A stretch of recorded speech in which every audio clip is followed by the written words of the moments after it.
dar início aos pronunciamentos dos expositores habilitados a tanto para esta audiência pública.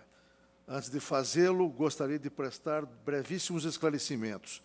O primeiro deles é de que cada participante disporá de 15 minutos para a sua intervenção e poderá ser aparteado exclusivamente pela presidência. O segundo esclarecimento é de que os recursos audiovisuais utilizados pelos expoentes serão posteriormente disponibilizados no portal eletrônico do Tribunal Superior do Trabalho. E o terceiro e último esclarecimento é de que esta solenidade de abertura está sendo transmitida ao vivo pela TV Justiça e pela Rede Mundial de Computadores. Tenho a satisfação de abrir esta audiência, ao abrir esta audiência pública, de anunciar o primeiro expositor sobre o tema terceirização. Convido o professor José Pastore para emitir pronunciamento sobre a terceirização em geral. O professor Pastore, como você sabe, é professor titular da Faculdade de Economia e Administração e da Fundação Instituto de Administração, ambas da Universidade de São Paulo. Tem a palavra o professor Pastore. Obrigado, presidente. Com apenas 15 minutos de exposição, eu preciso ser bastante econômico nos cumprimentos. Então, cumprimento a todos, na pessoa do nosso querido anfitrião, ministro João Oreste Dallazen.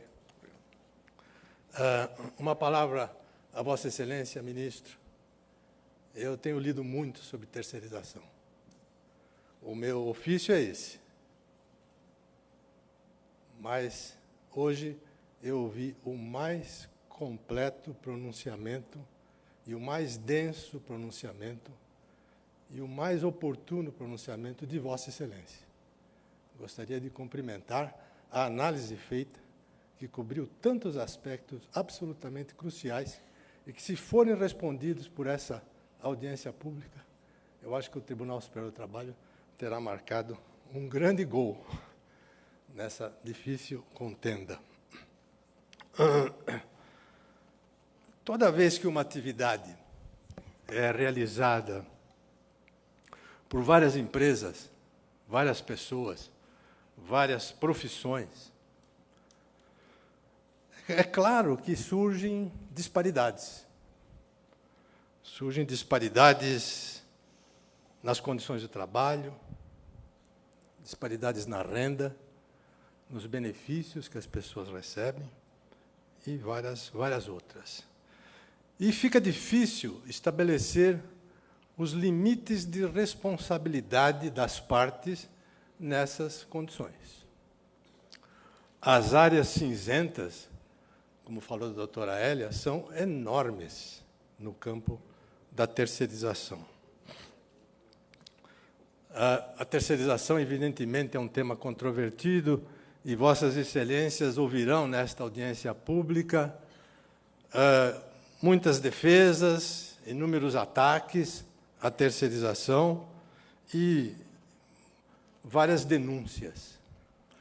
Eu vou me abster a entrar nesse campo, porque ele será coberto, certamente, por outras pessoas. Mas eu digo apenas que, modernamente, sem terceirização, inúmeros negócios ficam inviáveis. Inúmeros negócios ficam inviáveis. Imagine uma construtora que, em lugar de terceirizar a terraplanagem de um alicerce, de um grande edifício residencial, fosse obrigada a comprar todo o maquinário, caríssimo, e usar esse maquinário uma vez cada 3 anos, que é quando ela inicia um prédio. Quanto custaria um apartamento desse edifício? É impensável. Não há a menor condição de se fazer isso sem terceirização. É claro que, neste auditório, eu acredito que todos reconhecem a ocorrência de precarização em várias instâncias da terceirização. Nem tudo é assim, mas o que preocupa esta corte é exatamente as mazelas da precarização. Mas Eu gostaria de adiantar que, infelizmente, no Brasil, precarização ocorre tanto no trabalho terceirizado quanto no trabalho não terceirizado. Quantos são os médicos que nós conhecemos que têm 3 empregos e que, para poder sobreviver, têm uma vida estafante, das mais precárias? Afinal, 50% dos brasileiros estão fora das proteções trabalhistas e previdenciárias, porque estão no mercado informal. A terceirização é um processo realmente complexo, porque ela se refere a uma variedade muito grande de arranjos de trabalho. Há contratos que entregam produtos, outros contratos entregam serviços, e há contratos que entregam produtos e serviços. Hoje mesmo tive a notícia que o meu filho comprou as tintas para pintar a casa e a loja ofereceu os pintores para executar o serviço. Existem atividades que são realizadas no local da contratante, mas existem atividades que são realizadas no local da contratada. E existem atividades que são realizadas nos 2 ambientes, da contratante e da contratada. Os ambientes de trabalho, portanto, variam bastante. Há contratos em que uma contratada serve apenas uma contratante, mas há contratos em que uma contratada serve uma grande variedade de contratantes. São situações muito diferentes. Há situações em que as tarefas são executadas exclusivamente pelos funcionários da contratada. Há outras em que as tarefas são executadas pelos funcionários da contratada e, por razões técnicas, junto com, em parceria com os empregados da contratante, a ponto de não sabermos exatamente quem é quem num determinado site de produção. O ministro Dallazen, que disse que quer trazer o mundo para os autos, aqui não vão faltar exemplos e situações para poder fazer essa empreitada. Os contratos podem envolver empregados por prazo indeterminado, por prazo determinado, por tempo parcial, em regime temporário, consultores, tanto do lado da contratante quanto do lado da contratada. E, a cada momento, há um mixing novo, diferente. É como se nós olhássemos num caleidoscópio. A cada momento é uma composição diferente de relações do trabalho. Há contratos em que a profissão dos funcionários da contratada é diferente da profissão dos funcionários da contratante. Mas há outros em que a mesma profissão existe do lado da contratada, do lado da contratante, o que se busca apenas uma variação na qualificação dos profissionais, a busca de talentos especiais. Há tarefas que são realizadas de uma só vez. Há tarefas que são recorrentes. Há tarefas de longa duração. O rebaixamento do calado de um porto, por exemplo, requer pessoal especializado, terceirizado, que leva nada mais, nada menos de 4 a 5 anos. E há tarefas em que os 3 tipos estão presentes: curto prazo, recorrente, médio prazo, longo prazo. Portanto, ministro, o mundo é realmente complexo. Eu não sei se o mundo é plano, não. Eu tenho minhas dúvidas que o mundo seja plano, como falou o Friedman. Há atividades que são executadas pela contratada durante a jornada normal da contratante, mas há outras que são realizadas em horas atípicas. E o pior, com a concorrência de alguns empregados da contratante. Há tarefas que envolvem apenas profissionais da mesma categoria profissional. Há tarefas que envolvem empregados de categorias diferentes. Há atividades em que a subordinação técnica, mencionada pelo Dr. Camargo, a subordinação técnica da contratada em relação à contratante é mínima. Mas há outras em que a dependência técnica é tão grande que confunde com a subordinação jurídica.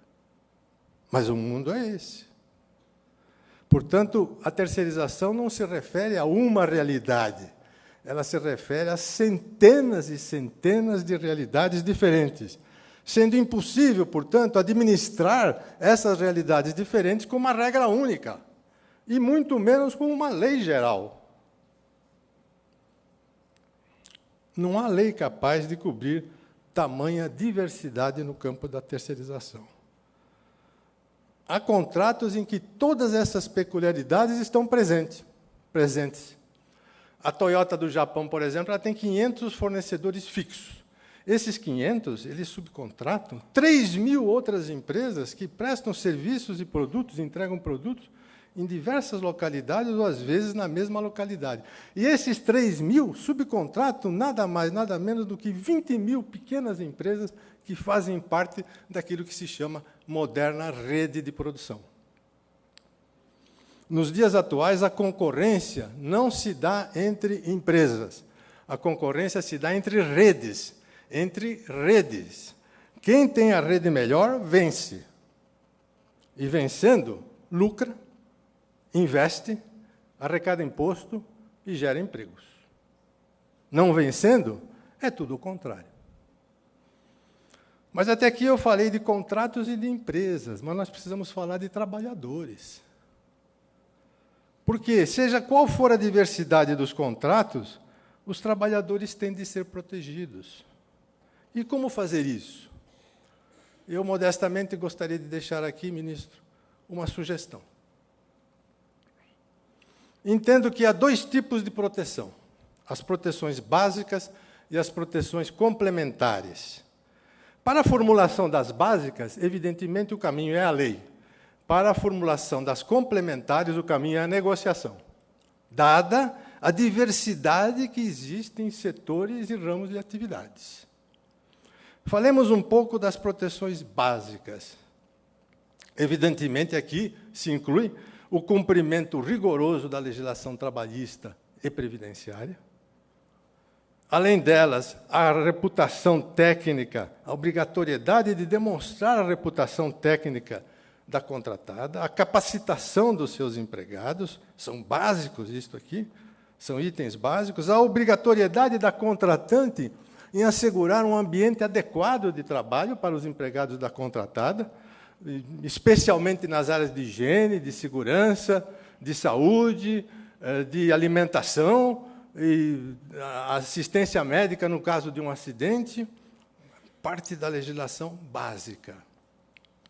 Eu tenho simpatia pelos projetos de lei 4.330 da Câmara dos Deputados e pelo projeto de lei 87 do Senado Federal, porque, no meu entender, esses projetos chegaram no limite daquilo que se pode assegurar em termos de proteções básicas.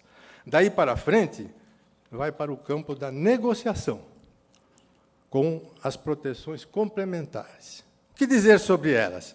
Já existem medidas importantes nesse campo das proteções complementares. Por exemplo, as normas de saúde e segurança do trabalho, as NRs, que são negociadas na CTPP, na Comissão Tripartite Permanente, que elabora isso aqui antes de qualquer instância, com o conhecimento das partes, específico. Penso que nós deveríamos, e aqui vai a minha sugestão, de adotar o mesmo método para fixar as normas complementares para a terceirização, ou seja, as NCTs. Por quê? Porque as necessidades de proteção daqueles que prestam serviços terceirizados, da construção civil, por exemplo, são muito diferentes das necessidades daqueles que prestam serviço na saúde, ou nos bancos, ou no setor petrolífero. E esses detalhes precisam ser abordados por quem realmente participa do negócio e do trabalho, ou seja, negociação. A fixação das NCTs, evidentemente, vai exigir uma certa organização. Razão pela qual eu sugiro que o Brasil deveria criar um Conselho Nacional para a Regulação da Terceirização. Um Conselho Nacional para a Regulação da Terceirização.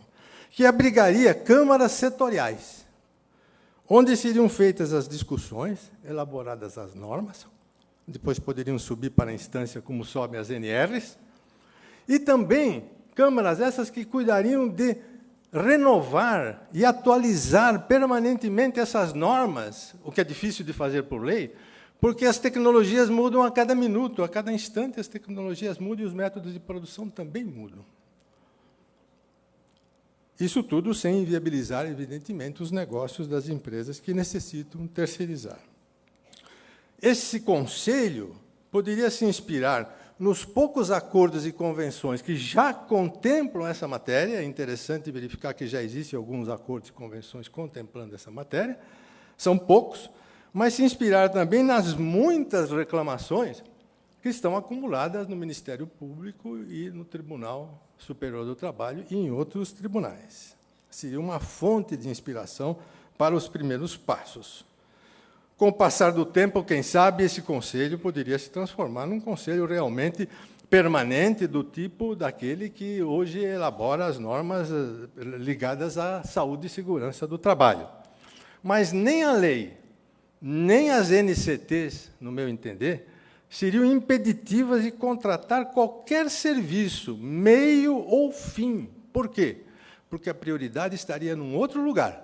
A prioridade é garantir a proteção completa de todos os trabalhadores, estejam eles do lado da contratante ou do lado da contratada. Isso é que importa para uma sociedade civilizada e democrática, que os trabalhadores tenham proteção. Se eles estão trabalhando numa atividade fim ou meio, é muito secundário, se as suas proteções estiverem garantidas. Então, no seu conjunto, e já vou terminar, ministro, as normas básicas geradas pela lei e as normas complementares geradas por este Conselho formariam nichos de proteção por ramos de atividade, para se evitar o aviltamento das condições do trabalho. E, sobretudo, para reduzir um pouco as distâncias que normalmente se estabelecem nos ambientes de terceirização, devido às diferenças de profissões, de pessoas, de empresas, de contratos e assim por diante. São intoleráveis as distâncias exageradas. Como fazer isso? Através de normas complementares por ramos de atividade que viessem a aproximar essas condições excessivamente diferentes. Nesse campo, gostaria de adiantar, não se pode nem pensar em isonomia. Isonomia de salário, isonomia de jornada, isonomia de PLR, isonomia de benefícios. Por quê? Porque esses se referem a categorias específicas, a profissionais específicos, e que são fixados nos instrumentos normativos existentes e que continuariam a funcionar dessa maneira, em 3 níveis. Lei para proteções básicas, conselho para proteções complementares, acordos e convenções para as proteções específicas por categoria.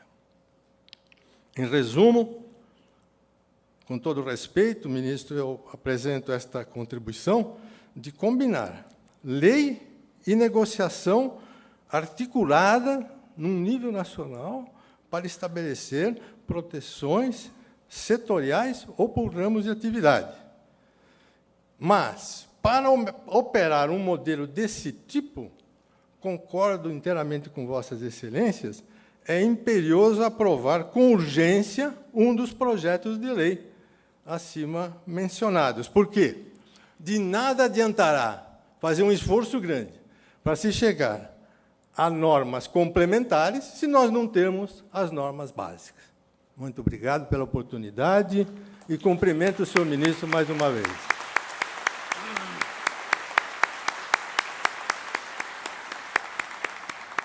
Muito grato ao professor José Pastore por sua densa explanação sobre esse instigante tema. Tenho a grata satisfação agora de convidar para emitir o seu pronunciamento o professor Ricardo Antunes. O professor Ricardo Antunes, como você sabe, é professor titular de Sociologia no Instituto de Filosofia e Ciências Humanas da Unicamp. Doutorou-se em Sociologia pela USP e fez mestrado em Ciência Política por esse mesmo instituto. Tem a palavra o professor Ricardo Antunes. Muito obrigado, ministro Dallazen. Bom dia a todos e a todas. Também saúdo este encontro, considero muito importante esse debate aberto, plural, de uma questão tão crucial que aflige o mundo do trabalho. Eu não vou fazer, naturalmente, uma nota jurídica, mas sociológica, respaldada na história recente do trabalho, na teoria social, nas relações econômicas e sociais, que plasmam as relações jurídicas e suas normatizações. Como a nossa apresentação é no tema a terceirização em geral, eu começo com uma pergunta central que pretendo indicar o meu modo de respondê-la. Por que e para que é feita a terceirização? É isso que eu quero responder nesses breves minutos de intervenção. Nós vivemos desde meados de 1970 uma forte transição do padrão de produção que vigiu no século XX, tayloriano, fordista, aquele que magistralmente o Chaplin satirizou no plano fílmico nos seus tempos modernos, né? E saltamos dessa transição deste padrão taylorista e fordista para a chamada economia flexível. Quais são as principais metamorfoses e os sentidos desta mudança que abalou o mundo, né, em todos os cantos do mundo, inclusive o Brasil? Primeiro, o processo de trabalho da empresa taylorista e fordista, ela era responsável, como sabemos, por um trabalho fragmentado, coisificado, Chaplin, de novo, tem que ser lembrado. Mas, contraditoriamente, os trabalhadores e as trabalhadoras tinham direitos relativamente consagrados.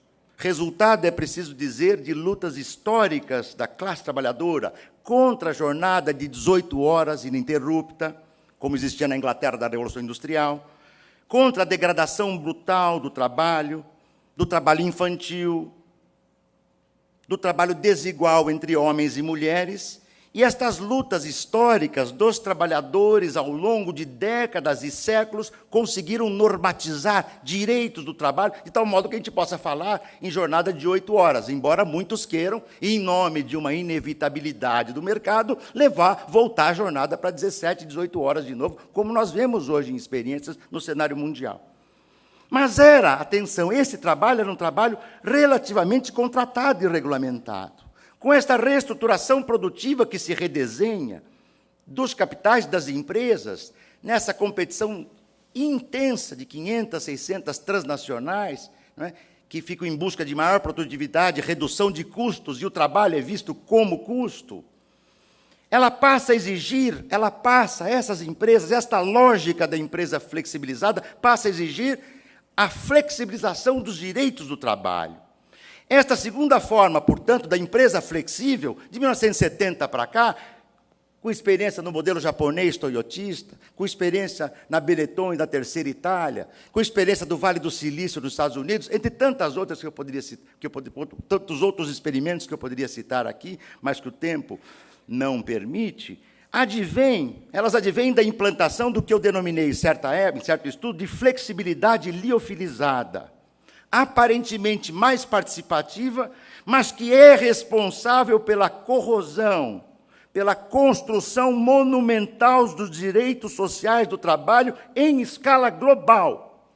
Os dados não me permitem dizer aqui, eu vou a um exemplo recente, só um exemplo, talvez a ponta mais dura disso. Na China, hoje, há empresas que pedem, exigem que os seus trabalhadores, que estão sendo contratados, que assinem um documento que digam que não vão se suicidar, porque se suicidarem por causa do sofrimento do emprego, os seus direitos não serão garantidos às suas famílias. Este é o cenário do trabalho hoje, se pegarmos a sua ponta limite. Não é? Eu vou, então, ao limite, porque acho que o debate aqui é de tal ordem crucial que nós temos que tocar nos seus pontos centrais. As responsabilizações, entre aspas, as individualizações, os parceiros, os consultores, os envolvimentos, os novos colaboradores, as metas, as competências, as falsas cooperativas, o trabalho voluntário que é compulsoriamente imposto, o estagiário que substitui trabalhadores e trabalhadoras que deveriam ser efetivos. Esse é o cenário dominante. E há uma questão primordial neste desenho. A porta de entrada destas modalidades de degradação do trabalho advém das terceirizações. Elas são as portas de entrada. E quando você entra na terceirização, é fácil entrar, o difícil é sair. Eu recorro aqui a uma metáfora. Eu já pude tratar em outros textos da metáfora do pêndulo. Não tenho tempo para tratar da metáfora do pêndulo. Vou falar, então, da metáfora da sanfona. Né? Vum, vum. Quer contratar? Amplia-se a sanfona. Vum. Depois, uma primeira oscilação de mercado, vum, e a sanfona se fecha. E os trabalhadores, não é? Contrata, descontrata, usa, descarta, incorpora, expulsa, emprega e torna supérflua. E os trabalhadores? Muitos já se disse aqui, e se vai repetir, que é muito bom para as empresas, não é? Esta terceirização, porque elas tornam-se competitivas. Pois vamos ouvir os trabalhadores terceirizados. Não é? Talvez fosse importante que a gente ouvisse até mesmo trabalhadores tão terceirizados que estão aqui no nosso entorno. Eles estão satisfeitos com a condição de secundariedade, de terceirização deles? Eles estão felizes em terem direitos diferentes? Quem de nós conhece, nos nossos escritórios, nas nossas universidades, nos nossos gabinetes de trabalho, quem conhece o nome das terceirizadas que limpam os nossos corredores? Todos nós conhecemos. Recentemente, em manifestações de terceirizadas, elas, trabalhadoras de limpeza, dizem: nós não podemos ficar na mesma empresa há muito tempo, porque nós não podemos conversar entre nós. É perigoso, ministro, quando trabalhadores e trabalhadoras conversam entre si. Não sabemos de que perigo se trata, mas eles têm que rodar. Não é? É este cenário que eu quero chamar a atenção. A terceirização, portanto, tal como nós a entendemos, ela vem se constituindo como principal instrumental pela qual as novas modalidades produtivas estão sendo introduzidas no mundo da empresa flexível, liofilizada. Sabe por que é liofilizada? Liofilizada, na química, significa em temperatura baixa e constante, as substâncias vivas são secas. O leite em pó é o leite liofilizado. As empresas liofilizam porque substituem e eliminam trabalho vivo. A pergunta é, muito bem, eu elimino um trabalho, tá, de um cortador de cana, ou de um terceirizado de limpeza, ele vai ser um estudante para ser um professor. Não. Nós temos visto que a expulsão de trabalho tem gerado os bolsões de desemprego, os espaços ampliados onde a economia do crime entra, a criminalidade. E, em geral, né, essa expansão desses polos, digamos assim, de expulsos do trabalho, tem sido responsável, e basta olhar o cenário mundial hoje, por muitas explosões que estão ocorrendo. Ministro, se me permite um comentário, na história não há questão inevitável. O que parece inevitável hoje não é inevitável amanhã. Eu vou sair do nosso tema numa frase só, que o nosso tempo está chegando perto. Não é? Alguém imaginava que as rebeliões árabes ocorreriam nessa dimensão? Ou alguém imaginava, em 1989, 90, 91, que a União Soviética caísse como caiu? Não existe inevitabilidade na história. A terceirização não é inevitável. A terceirização é negativa para os trabalhadores. E o TST está chamado a refletir sobre essa questão crucial. O ministro nos lembrava, nós temos que pensar uma questão que envolve o modelo de sociedade, o desenho de sociedade. Que sociedade nós queremos? Uma sociedade, para usar no sentido inverso, se o professor me permite, pastor me permite. Nós queremos uma sociedade onde haja isonomia ou não onde não haja isonomia? Nós, de nossa parte, queremos uma sociedade isonômica, com direitos equânimes, com trabalhadores e trabalhadoras defendendo e vivendo dos seus direitos. Nós assim concebemos esse trabalho. É por isso, né, que o cenário atual é vital. É por isso que a terceirização acaba sendo, e a discussão se ela é atividade fim ou atividade meio, ela iniciou-se na Toyota, ela iniciou-se desses experimentos flexíveis da Europa e dos Estados Unidos e do Oriente, né? Ela iniciou-se nas atividades meio, mas agora se quer chegar às atividades fins, claro, porque em muitos casos, como foi citado aqui intensamente, eu também não tenho tempo para exemplificar, em muitos casos não existe mais essa separação em meio e fim, porque as empresas borram esses exemplos. Não são todas as empresas, eu não posso generalizar, eu estou dando um desenho mais global, que é o que é possível fazer aqui. Com isso, eu diria, a terceirização é uma porta de entrada onde você entrou. Você está no espaço da flexibilização e da informalidade. E quando você entra no espaço da informalidade, da precarização e da terceirização, elas não são idênticas, mas são fenômenos muito assemelhados. Não é? Assim, eu penso que essa, digamos, a sua liberação ou a sua ampliação vai ser um caminho mais seguro para o aumento da precarização estrutural do trabalho em escala global. Eu penso que caberá, para finalizar, ao TST, preservá-la, ampliá-la ou pensar em desconstruí-la? Por que não? Por que é inevitável esse desenho? Por que só os trabalhadores e as trabalhadoras podem ter desconstruídos? Que empresas têm flexibilizado? Se me permite uma ousadia, né, que os intelectuais se permitem, né, porque se ainda temos um esforço e um espaço de cátedra, por que as empresas não flexibilizam a sua propriedade? Por que só os trabalhadores têm que precarizar os seus direitos? Por que a flexibilidade é só de um lado? Eu penso que o TST tem um momento muito rico para debater o fundo desse debate. E se aceitei vir aqui participar, um convite que, num seminário de muito importante, que muito me honra, é porque penso que nós estamos tratando de uma questão crucial que trata o futuro da humanidade, especialmente o futuro da humanidade que trabalha. Obrigado.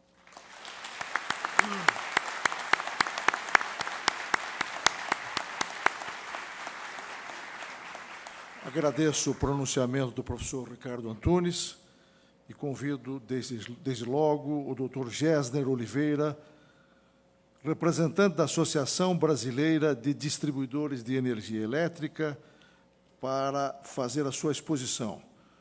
O Dr. Gessner Oliveira é PhD em Economia pela Universidade de Berkeley, na Califórnia, mestre em Economia pelo Instituto de Economia da Unicamp e graduado em Economia pela Faculdade de Economia e Administração da Universidade de São Paulo.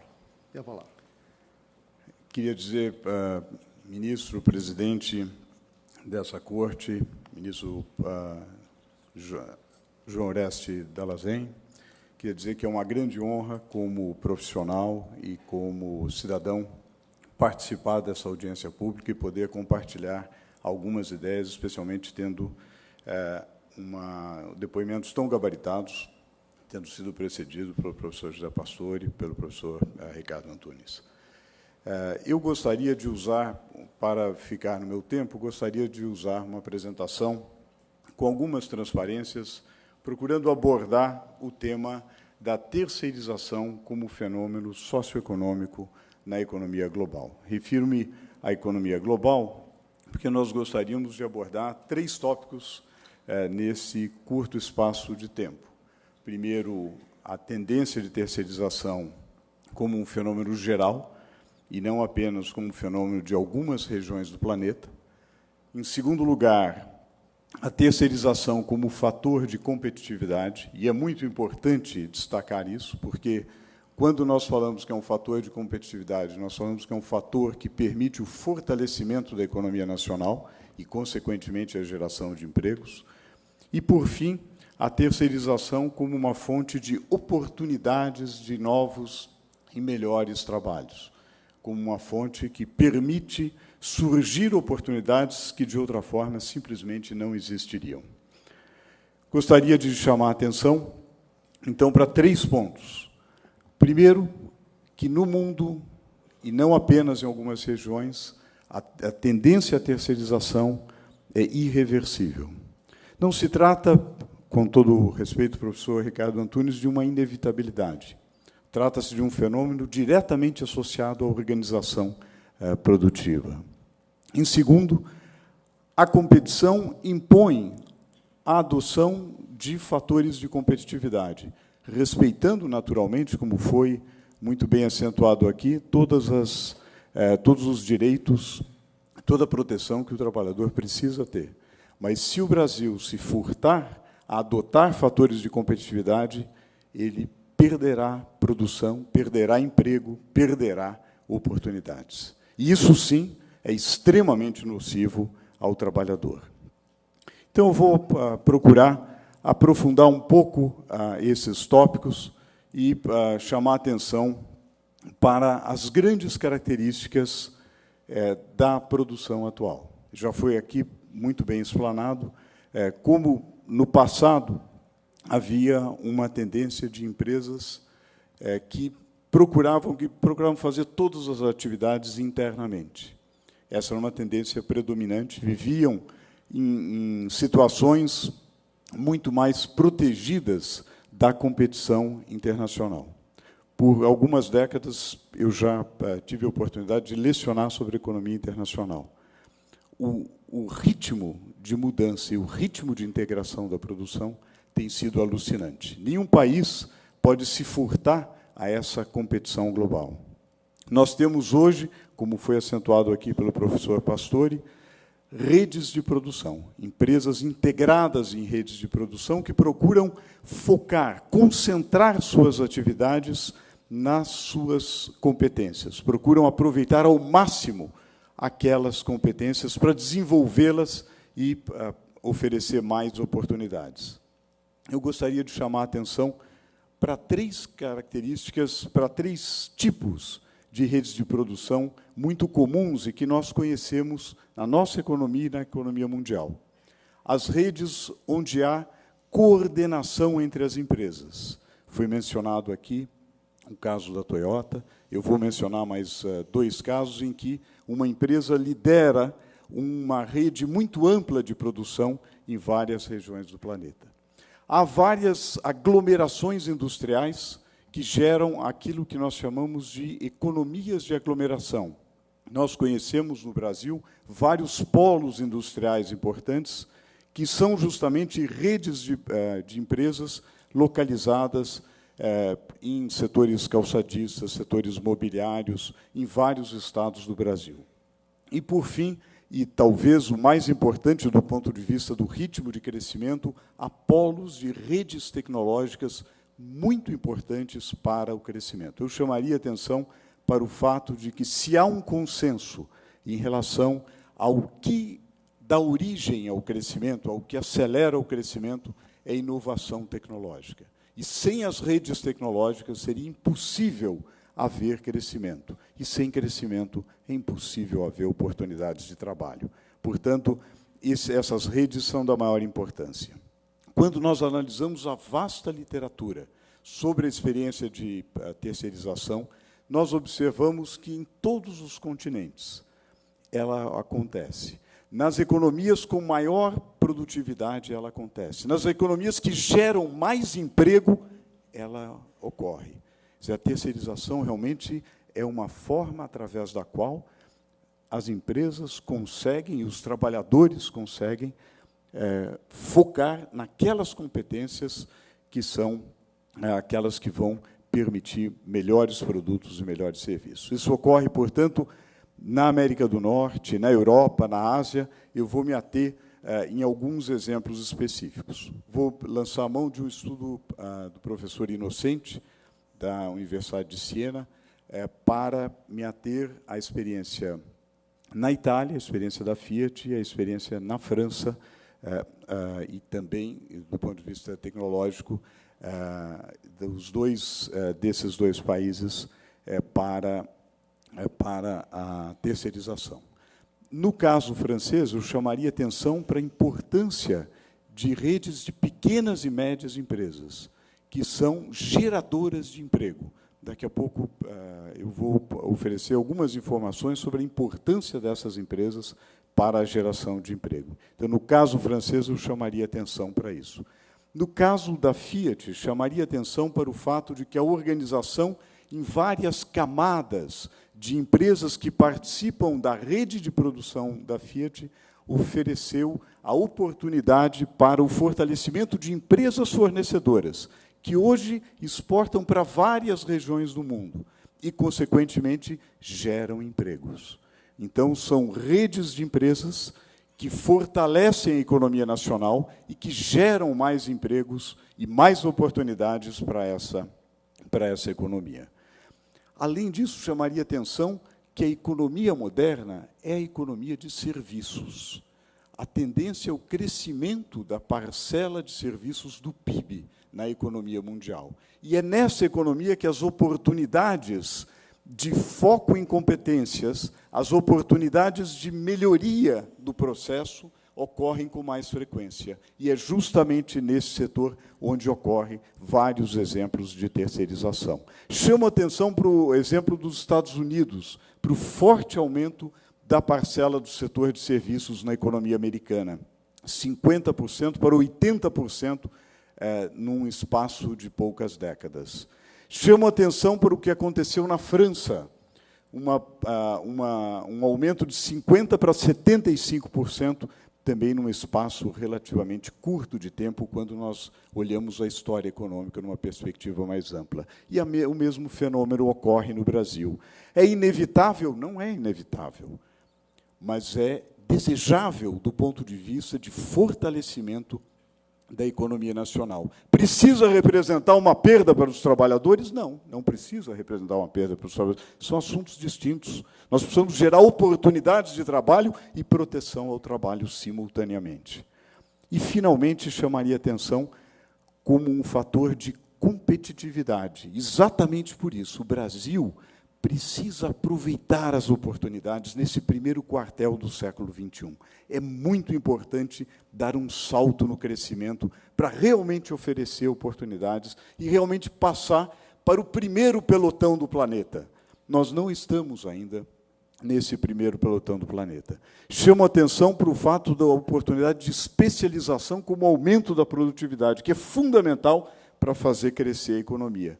Chamo a atenção para o fato de que, quando nós nos comparamos com outras economias, aqui há um índice de competitividade, nós estamos nesse segundo pelotão. Não devemos nos satisfazer com essa posição. Nós temos todas as condições, respeitando todos os direitos do trabalhador, de ascender, de ir para o pelotão de elite, de crescer mais, de oferecer mais oportunidades. Isso, sim, vai beneficiar o conjunto da sociedade e os trabalhadores em particular. E a competição está cada vez mais acirrada. Deixar de usar um fator de competitividade é um crime do ponto de vista de perda de oportunidade para a nossa e as próximas gerações. Então, isso, o Brasil realmente precisa aproveitar essa oportunidade. Deixar de adotar terceirização para aumentar, para melhorar os serviços, melhorar os processos, colocar as pessoas naquilo que elas podem oferecer de melhor, significa deixar a oportunidade de crescer, deixar a oportunidade de dar um salto de crescimento. Novamente, nós, muitas vezes, não ouvimos as vozes daqueles que deixaram de ter empregos, porque eles não estão aqui. Eles estão no futuro. E esse futuro depende daquilo que nós fazemos agora, e aproveitar essas oportunidades é fundamental. Chamo a atenção para o fato de que, nas redes de empresas, as pequenas e médias são aquelas que aparecem. Os microempreendedores aparecem. Vários trabalhadores veem novas oportunidades. E nessas oportunidades são gerados mais e melhores empregos. Chamo a atenção, em particular, para esse dado. Vamos pensar, e felizmente o Brasil está gerando empregos, vamos olhar, convido os senhores e convido essa corte a olhar o volume de empregos gerados em 2010. Esse foi um volume expressivo de emprego gerado em 2010. Nós estamos olhando que as micro e pequenas representaram 1.600.000 empregos. No total, as micro e pequenas empresas representaram mais de 3/4, 78% do total gerado de emprego. Então, isso, as evidências de que as empresas de menor porte são as mais geradoras de emprego são exatamente evidências de que são empresas que, ao serem constituídas redes de empresas que absorvem e abrem novas oportunidades, são essas empresas que geram empregos, e é isso que fortalece a economia nacional. Inclusive para fortalecer as grandes, que têm os seus trabalhadores, não necessariamente terceirizados, mas que veem o mercado fortalecido pela presença de pequenas e médias empresas, para não dizer, presidente, da importância para o próprio tecido social e político do país de ter uma economia pujante com pequenas e médias empresas atuantes. E atuantes em setores de alta competitividade, de alta produtividade. Eu tive a oportunidade de presenciar o nascimento, o desenvolvimento de um centro tecnológico, de um parque tecnológico, e talvez os senhores conheçam, um parque tecnológico em São José dos Campos, da maior relevância, onde não havia certas profissões. Eu acompanhei vários técnicos de saneamento, em particular, que precisavam adquirir novas técnicas. esses trabalhadores não existiam nos ramos onde eles atuavam. Essas técnicas não existiam. E foram trazidos trabalhadores de outras empresas. Foi constituída uma rede de empresas. Isso exemplifica uma rede tecnológica, um dos tipos que nós exemplificamos antes. E essa rede tecnológica propiciou aumento da competitividade, surgimento de novos produtos e fortalecimento dos servidores e das carreiras daqueles que estavam em suas profissões e tiveram as suas carreiras fortalecidas pela oportunidade de intercambiar experiências nessa rede tecnológica. Portanto, isso exemplifica como é importante essa flexibilização, essa constituição de rede de empresas, e, novamente, sem nenhum prejuízo dos direitos que devem ser preservados, mantidos, são sagrados dos trabalhadores.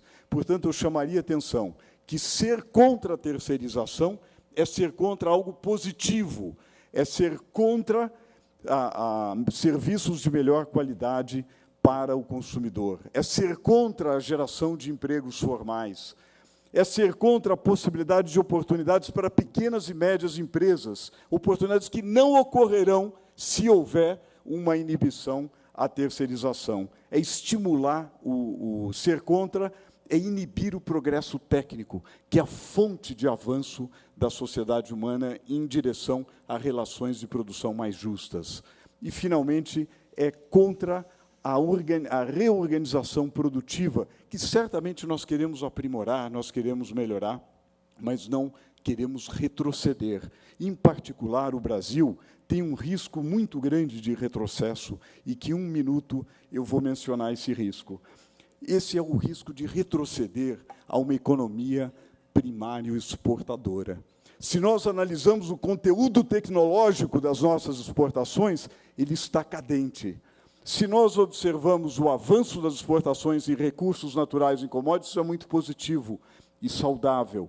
Porém, ele não é acompanhado pelo progresso técnico, pelo maior valor agregado às nossas exportações, pela inovação, que é a fonte, sim, do crescimento. Se nós nos acomodarmos em estarmos numa situação felizmente confortável do ponto de vista energético, mas não investirmos na inovação, não criarmos redes tecnológicas, nós ficaremos para trás. Nossas exportações serão de recursos primários e nós retrocederemos a uma situação de economia primária exportadora, em prejuízo de quem?